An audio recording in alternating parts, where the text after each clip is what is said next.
긴급 보고서 한 통이 런던을 뒤흔들었습니다. 영국 최대 리스크 컨설팅사의 한국 평가 보고서. 그 결론은 충격적이었습니다. 우리가 선진국이라 믿어온 기준은 한국 앞에서 무너졌다.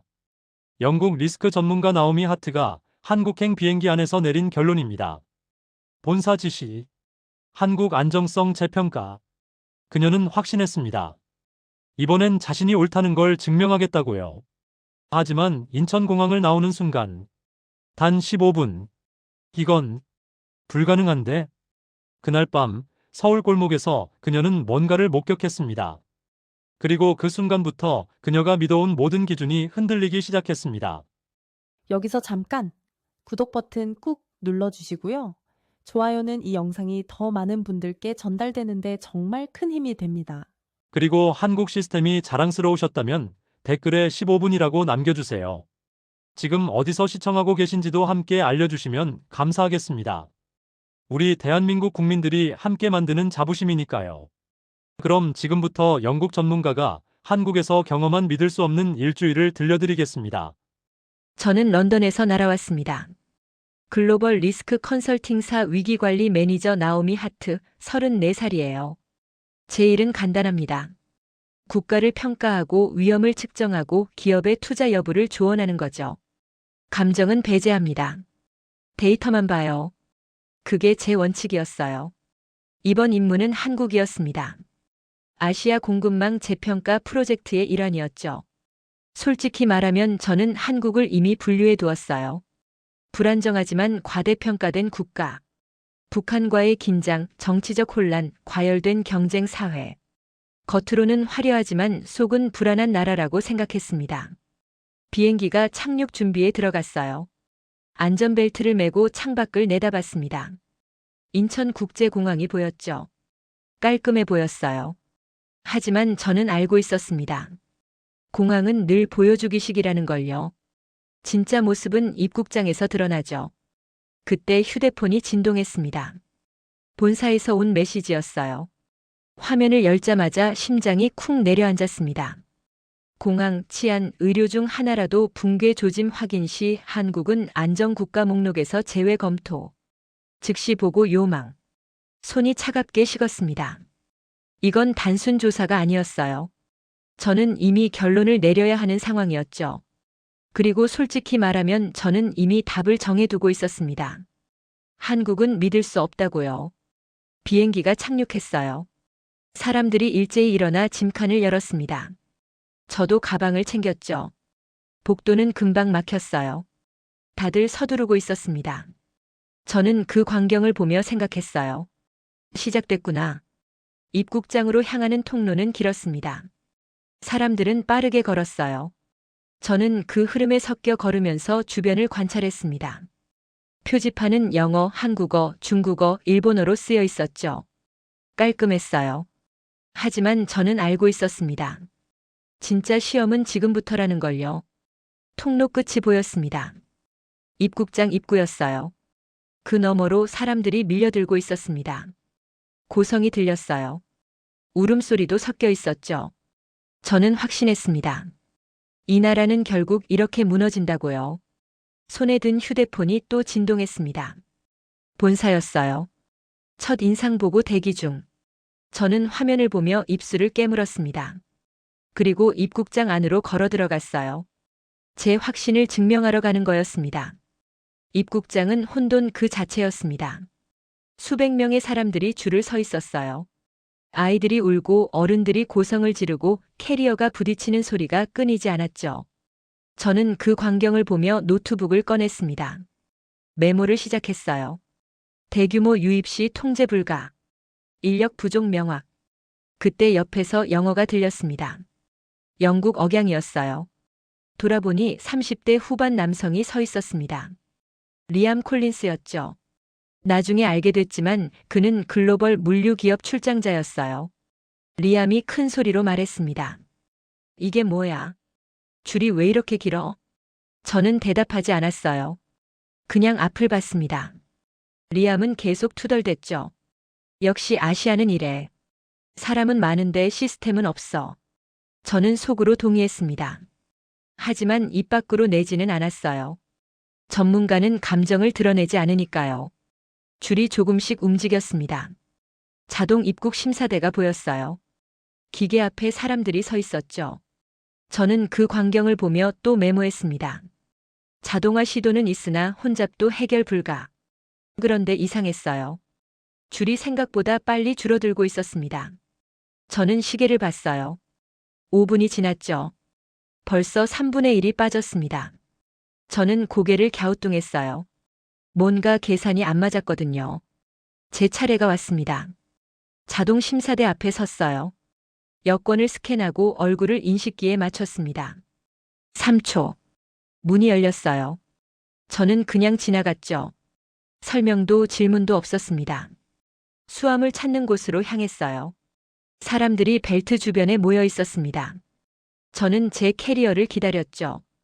벨트가 돌기 시작했어요. 그때 휴대폰이 울렸습니다. 알림이었어요. 화면을 봤죠. 수화물 위치 확인 불가. 자동 분류 라인 점검 중. 심장이 철렁했습니다. 캐리어 안에는 회사 기밀 노트북이 있었어요. 그리고 제가 늘 숨기듯 들고 다니는 과거 의료 기록 사본도 있었죠. 그걸 잃으면 안 됐습니다. 저는 주변을 둘러봤어요. 안내 데스크를 찾으려고 했죠. 하지만 사람들은 그냥 벨트를 보고 있었습니다. 아무도 당황하지 않았어요. 이상했습니다. 리암이 다가왔어요. 집 못 찾았어? 나도 알림 왔는데. 저는 고개를 끄덕였습니다. 시스템 오류래요. 리암이 비웃었어요. 봤지? 역시 이래. 자동화가 뭐가 좋다고. 저는 노트북을 다시 열었습니다. 보고서 초안을 작성했어요. 수화물 자동 분류 시스템 신뢰성 취약. 대규모 유입 시 물류 붕괴 가능성 높음. 타이핑을 마치는 순간 휴대폰이 또 울렸습니다. 같은 앱이었어요. 화면을 봤죠. 자동 분류 라인 재배정 완료. 도착 벨트 변경. 벨트 12번. 저는 멍하니 화면을 봤습니다. 벨트 번호가 바뀐 거였어요. 고개를 들어 12번 벨트를 봤습니다. 제 캐리어가 정확히 나오고 있었어요. 리암도 같은 알림을 받았는지 12번으로 걸어갔습니다. 저도 따라갔어요. 캐리어를 집어들었죠. 직원 설명도 없었습니다. 소란도 없었어요. 시스템이 먼저 상황을 설명하고 복구했습니다. 사람이 아니라 기계가요. 저는 캐리어를 끌고 출구로 향했어요. 손이 떨렸습니다. 하지만 인정하고 싶지 않았죠. 이건 우연일 뿐이라고 생각했어요. 리암이 중얼거렸습니다. 운이 좋았네. 저는 대답하지 않았습니다.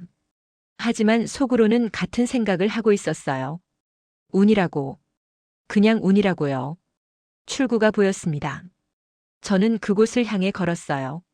하지만 가슴 한구석이 불편했습니다. 뭔가 제 확신이 흔들리는 느낌이었죠. 출구를 나서자 택시 승강장이 보였습니다. 사람들이 줄을 서 있었어요. 저는 시계를 봤습니다. 비행기에서 내린 지 정확히 15분이었죠. 15분. 입국 심사, 수화물 찾기, 세관 통과까지 15분이었어요. 저는 멈춰 섰습니다. 히드로 공항에서는 입국 심사만 30분이 걸렸습니다. 샤를 드골 공항은 더 길었죠. 리암이 옆에서 말했습니다. 빨랐네. 인정은 해야지. 저는 고개를 끄덕였습니다. 하지만 인정하고 싶지 않았어요. 택시를 탔습니다. 차가 출발했죠. 창밖으로 도시가 보였어요. 밤인데도 불이 꺼지지 않은 거리, 움직이는 사람들, 영업 중인 가게들.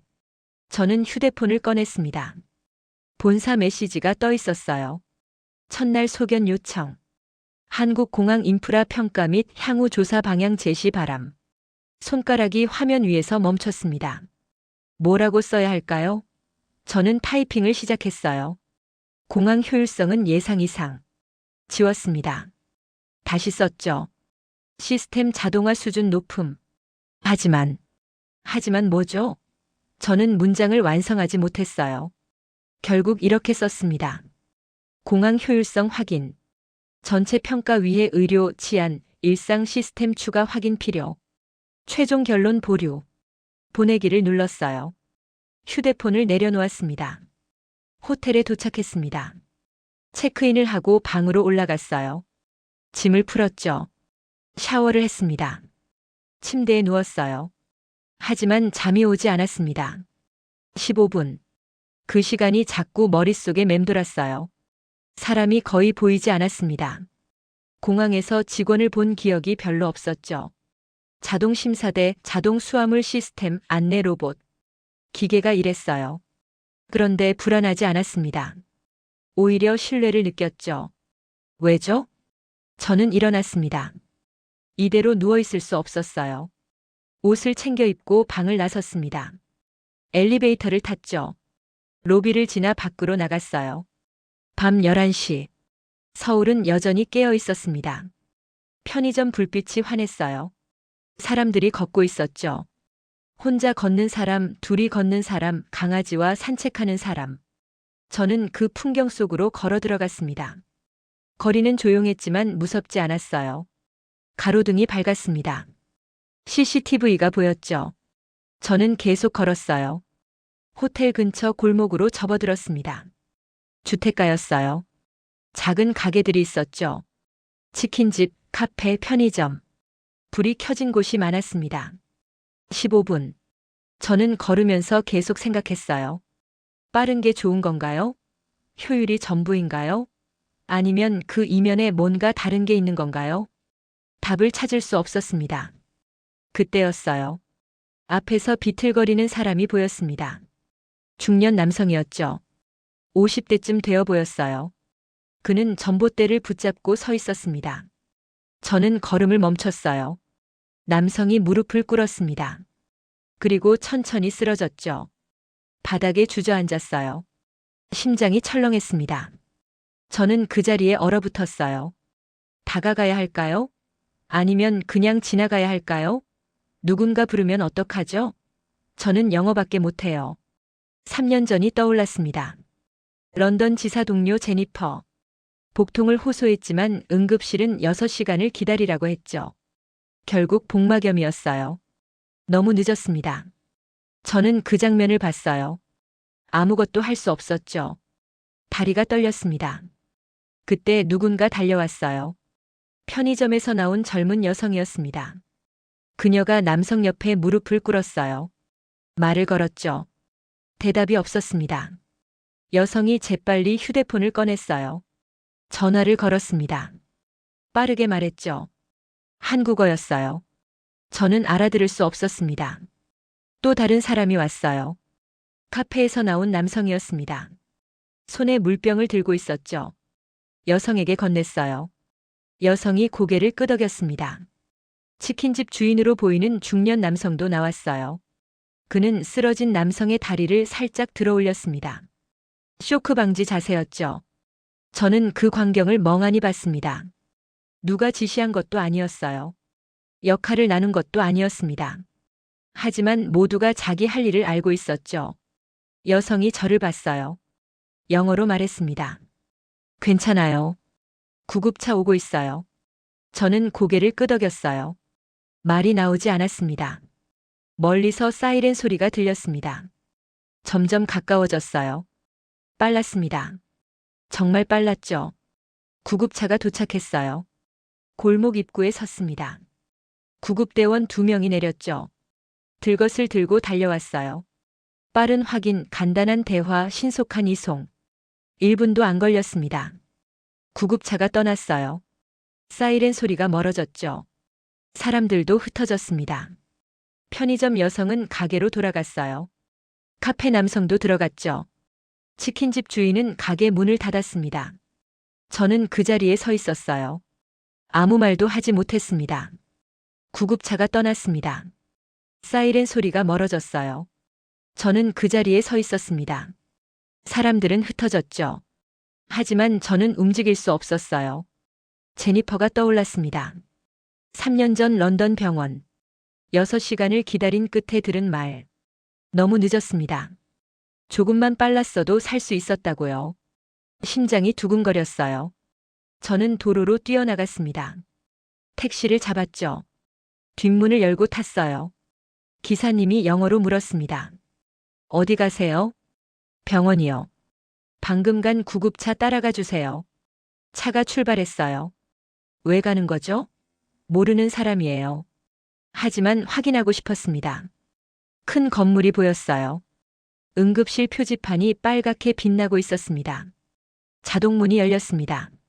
안은 생각보다 조용했어요. 대기실에 사람들이 앉아 있었죠. 10명 정도였습니다. 저는 주변을 둘러봤어요. 쓰러진 남성은 보이지 않았습니다. 이미 안으로 들어간 걸까요?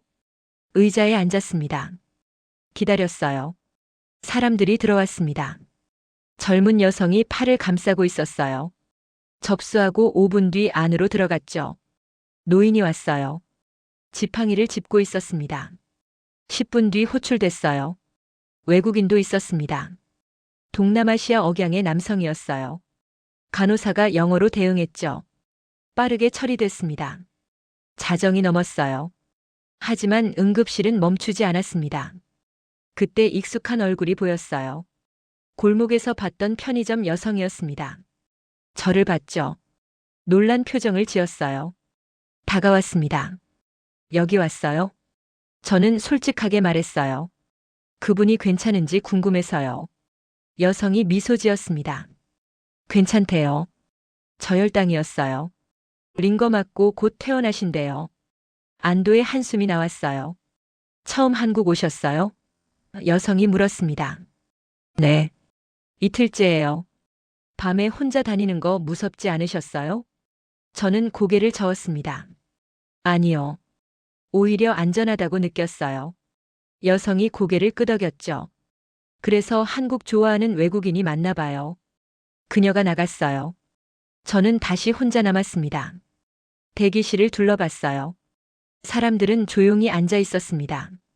소란이 없었죠. 런던은 달랐습니다. 응급실 대기실은 늘 시끄러웠어요. 고성, 항해, 긴 대기.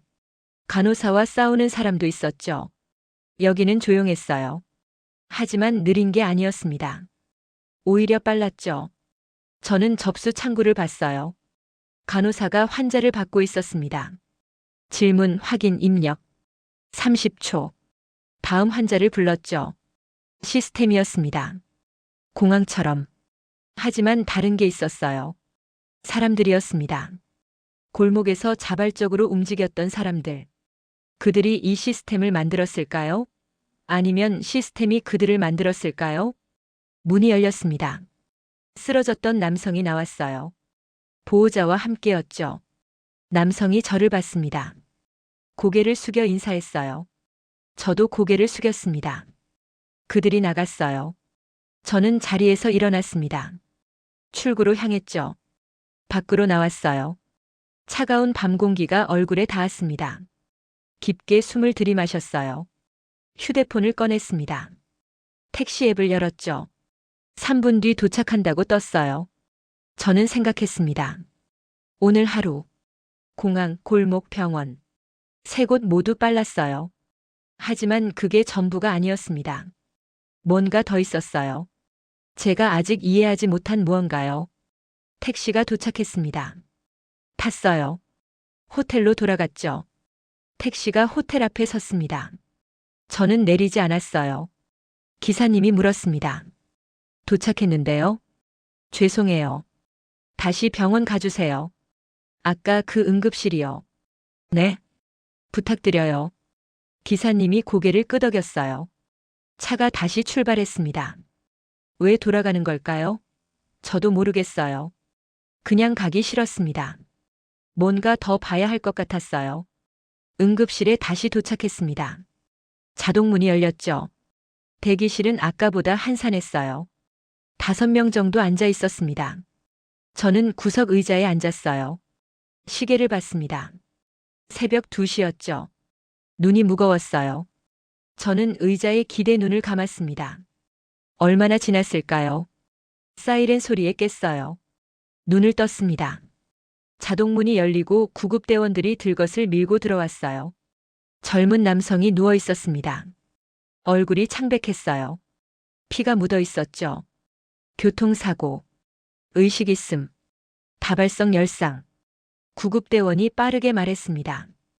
간호사들이 달려왔어요. 들것을 받았죠. 응급실 안쪽으로 밀고 들어갔습니다. 저는 자리에서 일어났어요. 가까이 다가갔습니다. 유리 너머로 보였어요. 의사 한 명이 들어왔습니다. 30대 후반으로 보였어요. 침착한 표정이었죠. 김준호 선생님입니다. 옆에 있던 간호사가 말했어요. 김준호 의사가 환자를 살폈어요. 빠르게 지시했죠. 간호사들이 움직였습니다. 상처를 소독하고 링거를 꽂고 모니터를 연결했어요. 10분. 봉합이 끝났습니다. 제니퍼가 떠올랐어요. 6시간. 눈물이 났습니다. 문이 열렸습니다. 김준호 의사가 나왔어요. 장갑을 벗고 있었죠. 저와 눈이 마주쳤습니다. 괜찮으세요?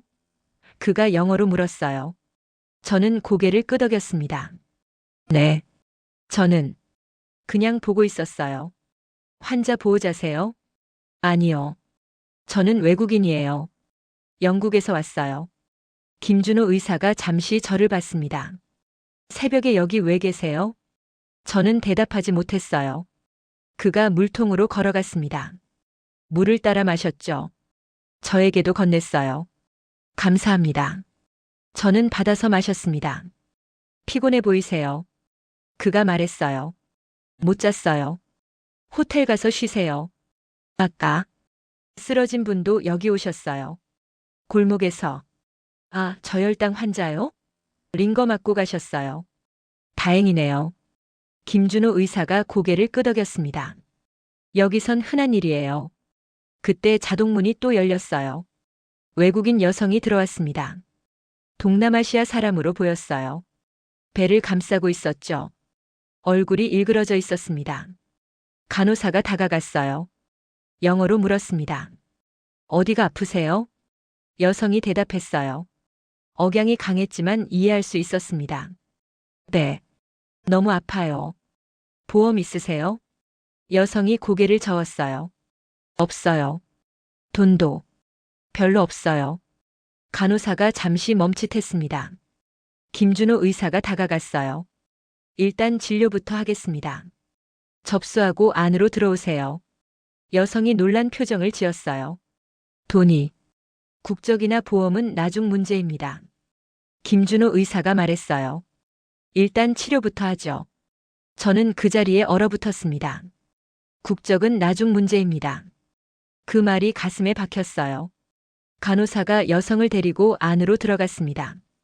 김준호 의사도 따라가려고 했죠. 저는 물었어요. 왜 이렇게 할 수 있어요? 김준호 의사가 돌아봤습니다. 대답하려는 순간 삐삐 소리가 났어요. 그가 확인했습니다. 또 환자네요. 죄송해요. 뛰어갔습니다. 저는 의자에 주저앉았어요. 만약 제니퍼가 여기 왔다면요? 만약 이 병원이었다면요? 6시간을 기다리지 않았을 거예요. 보험을 확인하느라 시간을 낭비하지 않았을 거예요. 살 수 있었을까요? 눈물이 흘렀습니다. 이번엔 닥지 않았어요. 새벽 4시. 저는 자리에서 일어났습니다. 출구로 향했어요. 밖으로 나왔습니다. 하늘이 밝아오고 있었어요. 택시를 탔습니다. 호텔로 갔어요. 방에 들어와 침대에 앉았습니다. 노트북을 열었어요. 보고서를 봤죠. 손가락이 키보드 위에 멈췄습니다. 뭘 써야 할까요? 결국 아무것도 쓰지 않았어요. 노트북을 덮었습니다. 침대에 누웠어요. 제 확신이 틀렸습니다. 한국은 믿을 수 없는 나라가 아니었어요. 저는 잠들었습니다. 눈을 떴을 때 베개가 젖어 있었습니다. 저는 잠결에 울었던 모양이에요. 휴대폰을 봤죠. 본사 메시지가 떠 있었습니다. 오늘 오후 2시. 대전 초등학교 방문. 2시간을 달렸습니다. 초등학교에 도착했어요. 교감 선생님이 기다리고 있었습니다. 40대 후반 여성이었어요. 나오미 하트 씨죠? 김현정입니다. 급식 시간이라 식당부터 보시죠. 큰 문을 열었습니다. 숨이 멎었어요. 수많은 아이들이 줄을 서 있었습니다. 하지만 조용했어요. 뛰는 아이가 없었습니다. 밀치는 아이도 소리치는 아이도 없었죠. 들어가 보세요. 직접 경험하셔야 이해하실 거예요. 저는 줄 끝에 섰습니다. 제 앞뒤로 아이들이 있었어요. 한 아이가 저를 올려다봤습니다. 안녕하세요. 안녕. 저는 영어로 대답했어요. 줄이 움직였습니다. 식판을 받았어요. 밥, 국, 반찬을 받았죠. 자리로 걸어가다 한 아이 발을 밟았습니다. 죄송해요. 8살쯤 되어 보이는 여자아이였어요. 아이는 화내지 않았습니다. 조용히 비켜섰죠. 미소를 지었어요. 저는 멈춰 섰습니다. 런던이었다면 아이가 울었을 거예요. 부모가 달려왔을 거예요. 하지만 여기서는 아무 일도 일어나지 않았습니다. 자리에 앉았어요. 아이들이 조용히 먹고 있었습니다. 한 아이가 물컵을 쏟았어요. 당황했죠. 옆 아이가 휴지를 건넸습니다. 함께 닦았어요. 선생님은 오지 않았습니다. 이 아이들은 자라면 어떻게 될까요? 어젯밤 골목에서 봤던 사람들, 응급실에서 봤던 사람들, 그들이 이런 아이들이었을 거예요. 밖으로 나왔습니다. 김현정 교감이 기다리고 있었어요. 어땠어요? 저는 대답하지 못했습니다. 통제처럼 보이죠? 저는 멈칫했습니다. 리암의 말이 떠올랐어요. 네. 솔직히 그렇게 보여요. 자유와 질서, 어느 게 먼저일까요? 저는 대답할 수 없었어요. 우리는 아이들에게 규칙을 외우게 하지 않아요. 그냥 보여줘요. 부모가, 선생님이, 거리의 어른들이. 아이들은 따라해요. 그게 가능한가요? 가능해요. 사회 전체가 그렇게 움직이니까요. 교감이 말했습니다. 특별히 가르친 건 없어요. 어른을 보고 배운 거죠. 가슴이 뭉클했어요. 학교를 나왔습니다. 서울로 돌아와 호텔방에 들어왔죠. 노트북을 열었어요. 타이핑했습니다. 한국의 질서는 강요가 아니다. 학습이다. 사회 전체가 교과서다. 저장했어요. 창밖을 봤습니다. 공항, 골목, 병원, 학교. 4곳 모두 빨랐어요. 질서가 있었죠. 하지만 이게 전부는 아니었습니다. 뭔가 더 있었어요. 이 모든 걸 연결하는 무언가.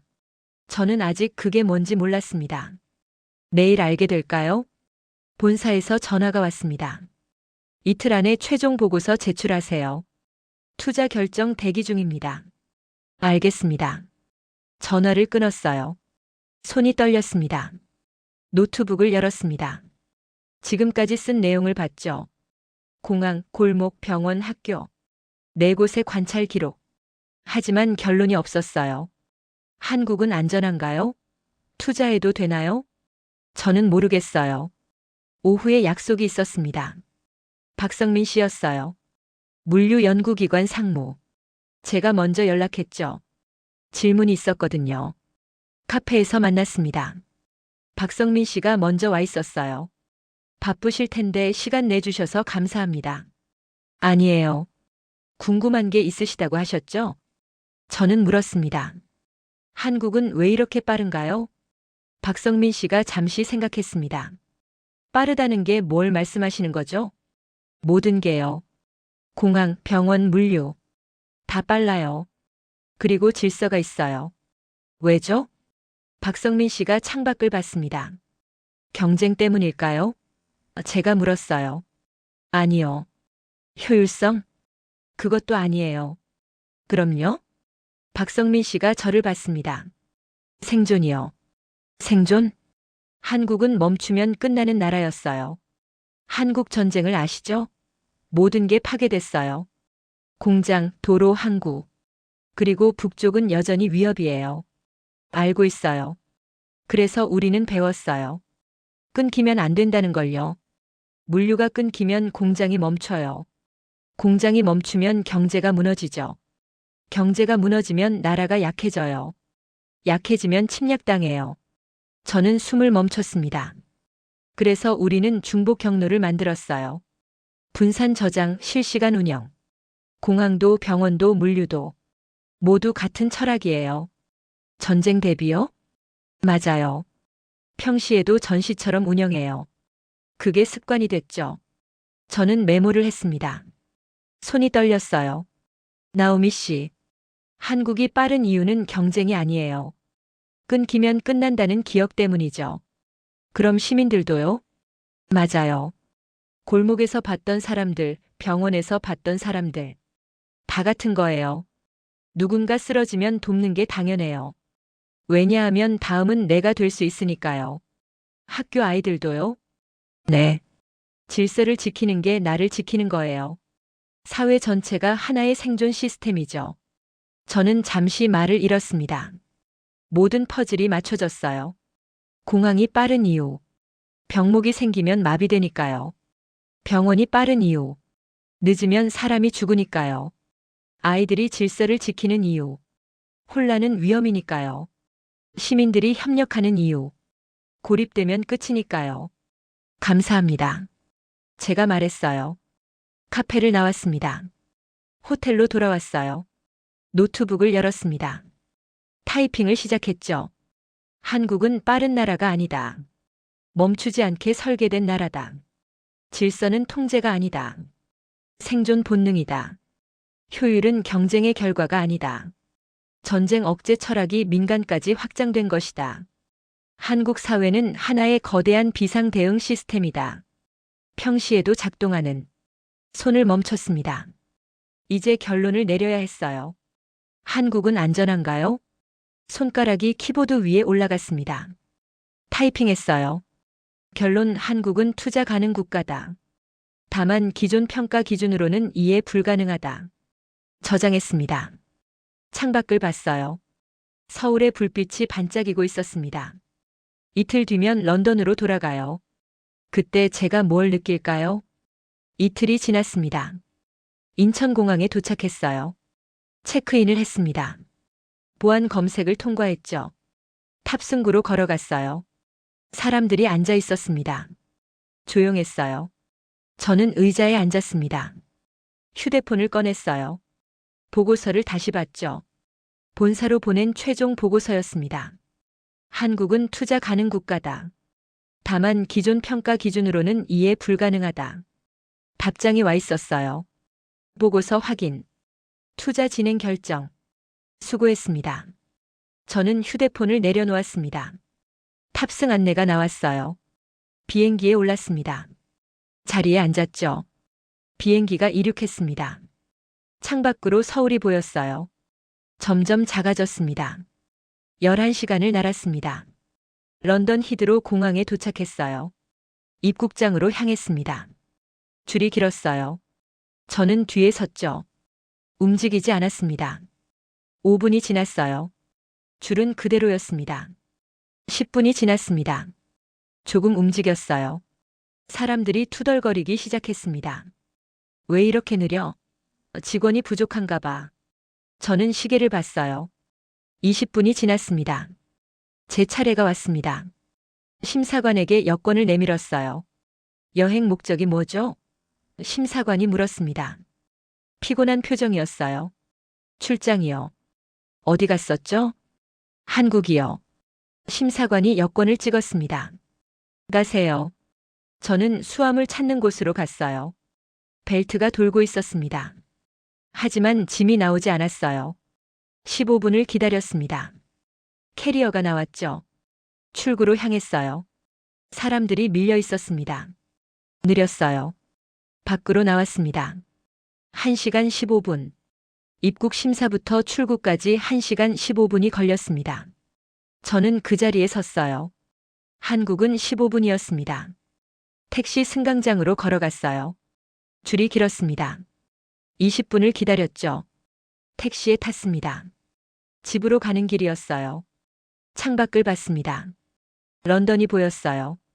익숙한 거리, 익숙한 건물. 하지만 달라 보였습니다. 신호등에서 차가 멈췄어요. 빨간불이었죠. 사람들이 건너고 있었습니다. 천천히 걷고 있었어요.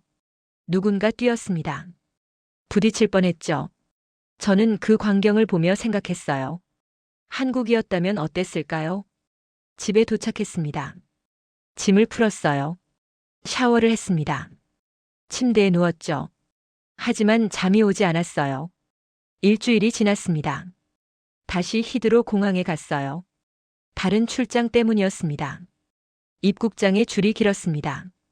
저는 줄 끝에 섰어요. 제 앞에 한국인 가족이 있었습니다. 부모와 아이 둘이었어요. 아이가 뛰려고 했습니다. 아버지가 조용히 말했어요. 차례 지켜야지. 아이가 멈췄습니다. 아버지 손을 잡았죠. 저는 그 모습을 봤습니다. 가슴이 뭉클했어요. 여기서도, 런던에서도 그들은 똑같았습니다. 질서는 장소가 아니었어요. 사람이었죠. 그날 밤 노트북을 열었습니다. 새 문서를 만들었어요. 제목을 썼습니다. 우리가 선진국이라 믿어온 기준은 한국 앞에서 무너졌다. 타이핑을 시작했습니다. 나는 영국에서 태어났다. 선진국이라 배웠다. 질서, 효율, 시스템. 우리가 기준이라고 믿었다. 하지만 한국에서 일주일을 보낸 뒤 알았다. 우리는 기준이 아니었다. 한국은 우리보다 빠르지 않다. 멈추지 않게 설계됐을 뿐이다. 한국은 우리보다 질서정연하지 않다. 생존을 위해 협력할 뿐이다. 한국은 우리보다 효율적이지 않다. 끊기면 끝난다는 걸 알 뿐이다. 나는 한국을 평가하러 갔다. 하지만 결국 평가받은 건 나였다. 그리고 우리가 사는 이 나라였다. 저장했습니다. 창밖을 봤어요. 런던의 밤이었습니다. 불빛이 보였어요. 하지만 예전처럼 보이지 않았습니다. 저는 이제 알았어요. 한국은 기준을 따라온 나라가 아니었습니다. 기준을 다시 쓰게 만든 나라였어요. 일주일. 나오미가 한국에서 보낸 시간은 단 일주일이었습니다. 하지만 그 일주일이 그녀가 20년간 쌓아온 확신을 무너뜨렸습니다. 그녀는 런던으로 돌아간 뒤 더 이상 예전처럼 히드로 공항을 보지 못했습니다. 1시간을 기다리면서 15분을 떠올렸습니다. 거리를 걸으면서 골목에서 봤던 시민들을 떠올렸습니다. 그리고 병원을 지나칠 때마다 그 의사의 목소리가 들렸습니다. 국적은 나중 문제입니다. 한국은 빠른 나라가 아니었습니다. 멈추지 않게 설계된 나라였습니다. 질서는 통제가 아니었습니다. 생존 본능이었습니다. 그리고 이 모든 것의 중심에는 사람이 있었습니다. 여러분이 있었습니다. 이 영상이 도움이 되셨다면 좋아요와 구독 부탁드립니다. 그리고 댓글로 말씀해 주세요.